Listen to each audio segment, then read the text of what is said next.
दोस्तों, आज जो कहानी मैं आपको सुनाने जा रहा हूँ, उस पर यकीन करना आसान नहीं है। यह कहानी है एक ऐसे गांव की जहां एक मौत को पहले सामान्य हादसा समझा गया, लेकिन धीरे धीरे पता चला कि यह कोई हादसा नहीं बल्कि बहुत बड़ी साजिश थी। इस कहानी में है धोखा, लालच, झूठ, पुलिस की जांच और ऐसा अंत जिसे सुनकर आप भी सोचने पर मजबूर हो जाएंगे। अगर आप हमारे चैनल पर नए हैं तो चैनल को सब्सक्राइब जरूर कर दीजिए। वीडियो पसंद आए तो लाइक करें और कमेंट करिए, बताइए कि आप यह कहानी किस शहर से सुन रहे हैं। तो चलिए बिना देर किए शुरू करते हैं। आज की कहानी उत्तर प्रदेश के एक छोटे से गांव में सुनीता रहती थी। उसकी उम्र लगभग 26 साल थी। उसके पति हमेशा गांव में खाद बीज की दुकान चलाते थे। दोनों की शादी को 4 साल हो चुके थे और उनकी जिंदगी सामान्य चल रही थी। महेश मेहनती था, गांव में उसकी अच्छी इज्जत थी, लेकिन पिछले कुछ महीनों से वह काफ़ी परेशान रहने लगा। कई बार रात को किसी का फोन आता और वह बिना कुछ बताए घर से बाहर निकल जाता। सुनीता कई बार पूछती आखिर क्या बात है, लेकिन महेश हमेशा एक ही जवाब देता, तुम बेवजह चिंता किया करो, समय आने पर सब बता दूंगा। एक रात महेश दुकान से घर लौटा तो उसके चेहरे पर डर साफ दिखाई दे रहा था। उसने जल्दी जल्दी खाना खाया और कमरे में चला गया। रात के करीब 2 बजे अचानक सुनीता की आंख खुली तो उसने देखा कि महेश बिस्तर पर नहीं है। वह घबराकर बाहर निकली। आंगन में सन्नाटा था। अचानक उसकी नज़र गोदाम की तरफ गई। गोदाम का दरवाजा आधा खुला हुआ था। वह धीरे धीरे वहां पहुंची। जैसे ही अंदर झांका उसकी चीख निकल गई। महेश जमीन पर पड़ा था, उसके सिर में खून बह रहा था। सुनीता जोर जोर से रोने लगी। गांव वाले दौड़कर पहुंचे। कुछ देर बाद पुलिस भी आ गई। पहली बार पहली नज़र में मामला दुर्घटना जैसा लग रहा था। गोदाम की लोहे की सीढ़ी टूटी हुई थी। ऐसा लग रहा था जैसे महेश ऊपर से गिर गया हो। पुलिस ने पंचनामा भरकर 100 पोस्टमार्टम के लिए भेज दिया। अगले दिन रिपोर्ट आई, सिर पर गंभीर चोट लगने से मौत। गांव वालों ने इसे हादसा मान लिया। महेश का अंतिम संस्कार कर दिया गया, लेकिन कहानी यहीं खत्म नहीं हुई। असल कहानी तो अब शुरू होने वाली थी। महेश का छोटा भाई रोहन, जिसकी उम्र 22 साल थी, शहर में नौकरी करता था। भाई की मौत की खबर सुनते ही वह गांव पहुंच गया। उसने देखा कि सुनीता पूरी तरह टूट चुकी थी।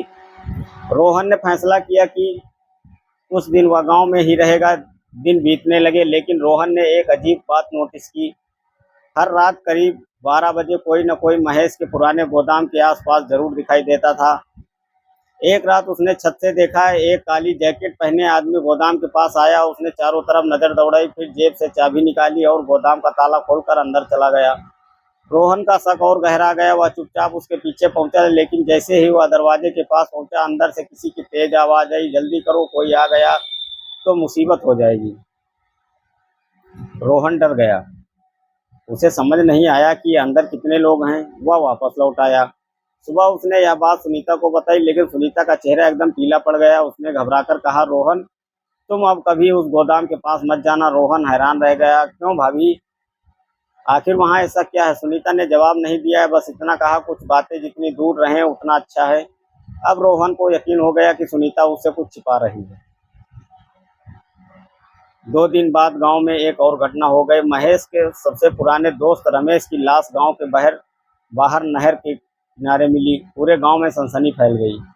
रमेश की जेब से एक मुड़ा हुआ कागज मिला। उस पर सिर्फ 4 शब्द लिखे थे, गोदाम मत खोलना। अब पुलिस भी हैरान थी। क्या महेश और रमेश की मौत का कोई संबंध था? इंस्पेक्टर अजय की जांच की जिम्मेदारी दी गई। उन्होंने सबसे पहले गोदाम को सील कर दिया। जब पुलिस ने अंदर तलाशी ली तो वहां सब कुछ सामान्य दिखाई दिया, लेकिन एक कांस्टेबल की नज़र फर्श पर पड़ी। फर्श पर एक हिस्सा बाकी जगह से अलग रहा था। ऐसा लग रहा था कि उसे कुछ दिन पहले ही दोबारा बनाया गया हो। इंस्पेक्टर अजय ने तुरंत मजदूर बुलाए। जैसे ही फर्श तोड़ना शुरू किया, पूरा गांव वहां इकट्ठा हो गया। कुछ ही मिनटों बाद मजदूर की फावड़ी किसी लोहे की चीज से टकराई। सबकी सांसें थम गई। मिट्टी हटाई गई और वहां से एक पुराना लोहे का बक्सा निकाला। बक्सा पूरी तरह बंद था। इंस्पेक्टर अजय ने ताला तोड़ने का आदेश दिया। जैसे ही ताला टूटा, बक्से का ढक्कन धीरे धीरे खुला और अंदर जो रखा था उसे देखकर इंस्पेक्टर अजय, रोहन और वहां मौजूद सभी लोगों के चेहरे रंग उड़ गया। आखिर उस बक्से में ऐसा क्या था? क्या उसी राज के कारण महेश और रमेश की जान गई, और क्या सुनीता पहले से इस रहस्यमयी को जानती थी? तो बक्से के अंदर न सोना था, न पैसे और ना ही कोई हथियार। उसमें पुराने कागज, एक डायरी, कुछ पेन ड्राइव और कई लोगों की तस्वीरें रखी थी। तस्वीरों में गांव के कुछ बड़े लोग दिखाई दे रहे थे। उसमें गांव का प्रधान रघुवीर, उसका साथी नरेश और 2 अन्य लोग भी थे। इंस्पेक्टर अजय ने डायरी खोली। पहले ही पन्ने पर लिखा था, अगर यह डायरी किसी ईमानदार इंसान के हाथ लगे तो समझ लेना कि मेरी जान खतरे में है। डायरी महेश की थी। जैसे जैसे इंस्पेक्टर पढ़ते गए, मामला और गंभीर होता गया। महेश ने लिखा था कि गांव के बाहर सरकारी जमीन पर अवैध कब्जा किया जा रहा है। नकली कागज बनाकर करोड़ों की जमीन बेचने का खेल चल रहा है।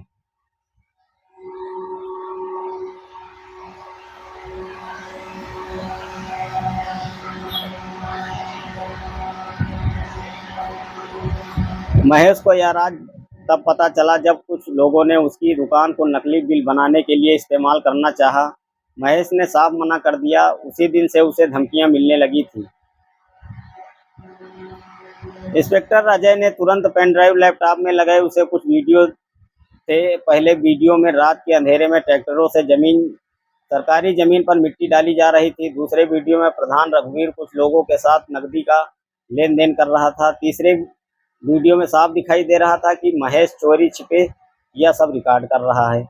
इतने में वीडियो अचानक बंद हो गया। उसके बाद सिर्फ एक आवाज़ सुनाई दी, कैमरा बंद करो, कोई आ रहा है। इंस्पेक्टर अजय ने गहरी सांस ली। अब साफ था कि महेश किसी बड़े गिरोह के पीछे पड़ गया था। उधर पुलिस स्टेशन से खबर लीक हो गई कि गोदाम से सबूत मिले हैं। यह खबर सीधे रघुवीर तक पहुंच गई। उस रात उसने अपने साथियों की बैठक बुलाई। रघुवीर गुस्से में बोला, अगर पुलिस अदालत तक पहुंच गई तो हम बर्बाद हो जाएंगे। नरेश बोला, साहब सबूत खत्म कर देते हैं। रघुवीर ने सिर हिलाया, अब सबूत नहीं, गवाह खत्म होंगे। इधर रोहन को भी खतरे का अंदाजा हो चुका था।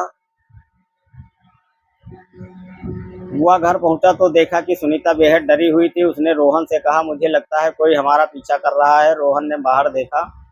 दूर सड़क पर एक काली एसयूवी खड़ी थी। जैसे ही उसकी नज़र उधर गई, गाड़ी तेज से निकल गई। अब रोहन ने फैसला किया कि वह सुनीता को अकेला नहीं छोड़ेगा।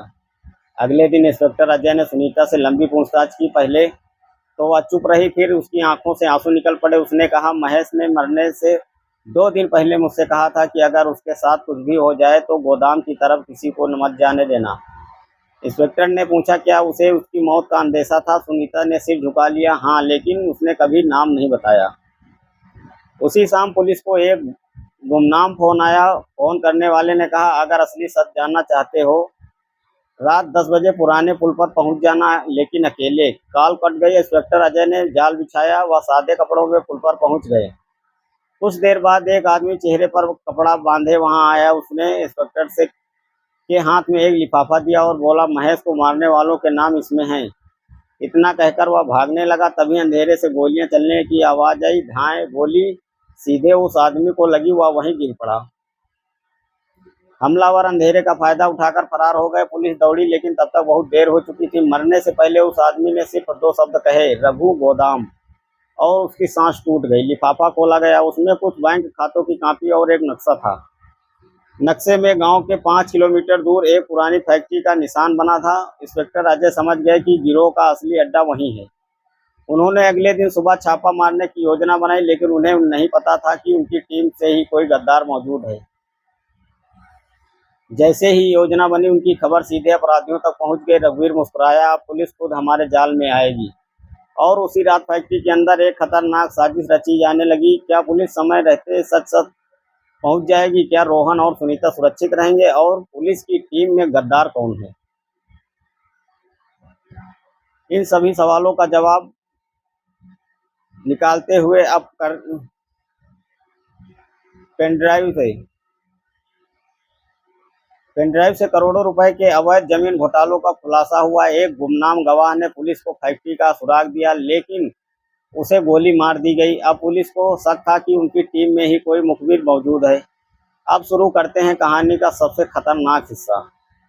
सुबह के ठीक 5 बजे इंस्पेक्टर अजय अपनी टीम के साथ पुरानी फैक्ट्री की ओर निकल पड़े। रास्ते में उन्होंने किसी को भी पूरी योजना नहीं बताई।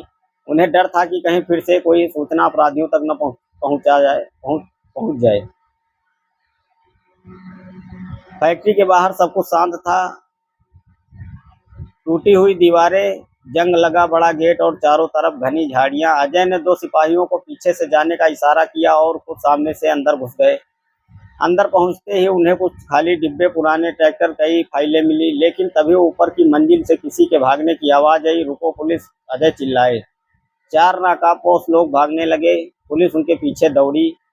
इसी बीच एक अपराधी ने धुएं का बम फेंक दिया। पूरा हाल धुएं से भर गया। अफरा तफरी मच गई। जब धुआं छटा तब तक 3 अपराधी भाग चुके थे, लेकिन एक आदमी पुलिस के हाथ लग गया। उसका चेहरा नकाब से ढका हुआ था। जैसे ही नकाब हटाया गया उसके होश उड़ गए। वह रघुवीर का भरोसेमंद आदमी नरेश था। नरेश को थाने लाकर पूछताछ हुई। पहले तो वह कुछ बोलने के लिए तैयार ही नहीं था, लेकिन जब पुलिस ने उसके सामने महेश की डायरी, वीडियो और बैंक रिकॉर्ड रखे तो उसका हौसला टूट गया। उसने कबूल किया, महेश को हमने नहीं, रघुवीर ने खुद मारा था। कमरे में सन्नाटा छा गया। नरेश ने बताया कि जिस रात महेश की मौत हुई उसे गोदाम में बुलाया गया था। रघुवीर चाहता था कि महेश सारे सबूत उसे दे दे, लेकिन महेश नहीं माना। बहस बढ़ गई। गुस्से में रघुवीर ने लोहे की राड से उसके सिर पर वार कर दिया। महेश वहीं गिर पड़ा। उसके बाद सबने मिलकर उस हत्या को हादसे का रूप दे दिया। इतना बड़ा खुलासा होने के बाद इंस्पेक्टर अजय ने तुरंत रघुवीर की गिरफ्तारी का वारंट निकलवाया। लेकिन जब पुलिस उसके घर पहुंची तब वह फरार हो चुका था। कमरे में सिर्फ एक कागज पड़ा था। उस पर लिखा था, अगर मुझे पकड़ना है तो पहले अपने घर की रक्षा कर लो। अजय का चेहरा बदल गया। उसे तुरंत समझ आ गया कि अगला निशान रोहन और सुनीता है।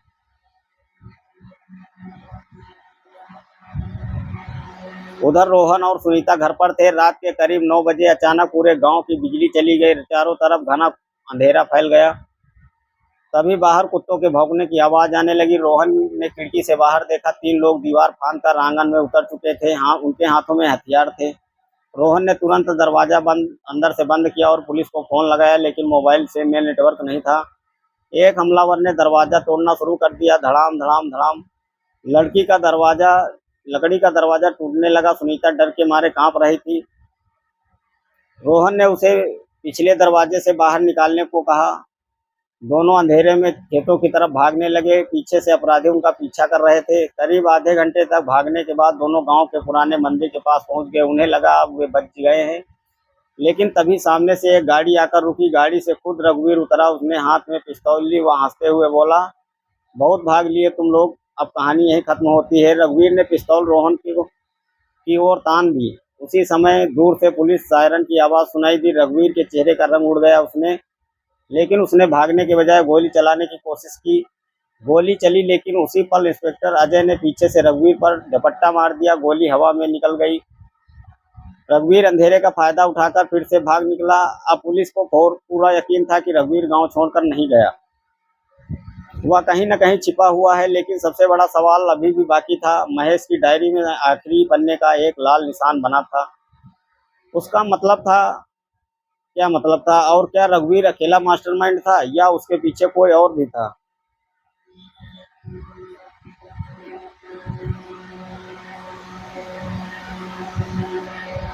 रघुवीर पुलिस की गिरफ्त से फिर बच निकला। उसने रोहन और सुनीता पर हमला करवाया, लेकिन इंस्पेक्टर अजय समय रहते पहुंच गए। जब पूरा गांव डरा हुआ था तभी सभी को इंतजार था कि आखिर इस पूरे खेल का मास्टरमाइंड कौन है। अब शुरू करते हैं इस कहानी का अंतिम और सबसे रोमांचक हिस्सा। अगली सुबह इंस्पेक्टर अजय ने महेश की डायरी का आखिरी पन्ना फिर से ध्यान से देखा। वहां लाल रंग का एक छोटा सा गोल निशान था, जिसके बीच में अंग्रेजी का अक्षर के लिखा हुआ था। पहले तो किसी को इसका मतलब समझ नहीं आया। फिर अचानक रोहन बोला, सर, गांव में लगभग 10 किलोमीटर दूर एक पुरानी श्री कृष्णा वेयर हाउस है, जिसके बोर्ड पर भी ऐसा ही लाल निशान बना है। अजय ने बिना समय गंवाए पूरी पुलिस टीम को तैयार की। इस बार उन्होंने योजना सिर्फ 2 भरोसेमंद अधिकारियों को बताई, ताकि कोई जानकारी बाहर न जाए। रात के करीब 11 बजे पुलिस चुपचाप कृष्णा वेयर हाउस के पास पहुंच गई। चारों तरफ सन्नाटा था। अंदर हल्की हल्की रोशनी दिखाई दे रही थी। जैसे ही पुलिस ने अंदर झांका, वहाँ कई लोग बड़े बड़े बक्सों में नकली जमीन के दस्तावेज, नकली मोहरे और करोड़ों रुपए का हिसाब किताब पैक कर रहे थे। इंस्पेक्टर अजय ने इशारा किया, घेर लो, कोई भागने न पाए। पुलिस ने चारों तरफ से वेयर हाउस को घेर लिया। अचानक अंदर भगदड़ मच गई। कुछ अपराधियों ने भागने की कोशिश की, लेकिन पुलिस ने उन्हें पकड़ लिया। इसी बीच पीछे के दरवाजे से एक काली एसयूवी तेजी से निकली। वही है रघुवीर, अजय चिल्लाए। पुलिस की गाड़ियां पीछे दौड़ पड़ी। करीब 20 मिनट तक पीछा कर चलता रहा। रघुवीर की गाड़ी तेज रफ्तार से हाईवे पर दौड़ रही थी। वह बचने की पूरी कोशिश कर रहा था, लेकिन आगे सड़क पर पहले से ही पुलिस बैरिकेडिंग लगाई रखी थी। रघुवीर ने गाड़ी मोड़ने की कोशिश की। गाड़ी फिसली और सड़क किनारे जाकर पलट गई। वह घायल हालात में बाहर निकला और जंगल की तरफ भागने लगा। इंस्पेक्टर अजय उसके पीछे दौड़े। कुछ दूर जाकर रघुवीर रुक गया। उसने जेब से पिस्तौल निकाली और अजय पर तान दी। एक कदम भी आगे बढ़े तो गोली मार दूंगा। अजय शांत आवाज में बोले, रघुवीर, खेल खत्म हो चुका है, चारों तरफ पुलिस है, हथियार नीचे रख दो। रघुवीर हंसने लगा, तुम मुझे कभी नहीं पकड़ सकते। इतना कहकर उसने भागने की कोशिश की। उसी समय पुलिस ने चारों तरफ से घेर लिया। अब उसके पास बचने का कोई रास्ता नहीं था। उसने आखिरकार हथियार जमीन पर फेंक दिया। थाने में पूरी पूछताछ चली। शुरू में रघुवीर कुछ नहीं बोला, लेकिन जब उसने अपने वेयर हाउस से मिले दस्तावेज, bank record, pen drive, diary और नरेश का बयान रखा गया तो उसका झूठ ज़्यादा देर नहीं टिक पाया। उसने कबूल किया, महेश ने उसके करोड़ों रुपए के जमीन घोटाले का सच जान लिया था। उसे कई बार लालच दिया गया, फिर धमकाया गया, लेकिन जब वह नहीं माना तो उसकी हत्या कर दी गई। रमेश को भी इसीलिए मारा गया था। उसे इस राज की जानकारी हो गई थी और बाद में रोहन और सुनीता को भी खत्म करने की योजना बनाई गई थी ताकि कोई गवाह जिंदा न बचे। कुछ महीनों बाद अदालत में मुकदमा शुरू हुआ। सरकारी वकील ने सारे सबूत अदालत के सामने रखे। महेश की डायरी, पेन ड्राइव पे video, bank record, warehouse के बरामद नकली दस्तावेज और नरेश का कबूलनामा, सभी सबूत इतने मजबूत थे कि बचाव पक्ष के पास कोई जवाब नहीं था। अदालत ने अपना फैसला सुनाते हुए कहा, महेश और रमेश की हत्या, अवैध जमीन कारोबार, सबूत मिटाने की साजिश और गवाहों की हत्या की कोशिश जैसे गंभीर अपराधों के लिए रघुवीर और उसके साथियों को उम्र कैद की सजा दी जाती है। पूरे अदालत कक्ष में सन्नाटा छा गया। सुनीता की आंखों में आंसू आ गए, लेकिन इस बार ये आंसू दुख के नहीं बल्कि इंसाफ मिलने के थे। रोहन ने भी राहत की सांस ली। उसने अपने बड़े भाई से किया वादा निभाया था। कुछ समय बाद गांव में फिर से शांति लौट आई। सरकारी जमीन प्रशासन के कब्जे में आ गई। गांव वालों को भी समझ आ गया कि अपराध चाहे कितना भी बड़ा क्यों ना हो, सच एक दिन जरूर सामने आ जाता है। इंस्पेक्टर अजय पाल का तबादला दूसरे जिले में हो गया, लेकिन गांव के लोग आज भी उन्हें सम्मान के साथ याद करते हैं। और महेश वह इस दुनिया में नहीं रहा, लेकिन उसकी हिम्मत और ईमानदारी ने आखिर अपराधियों को कानून के सामने झुका दिया।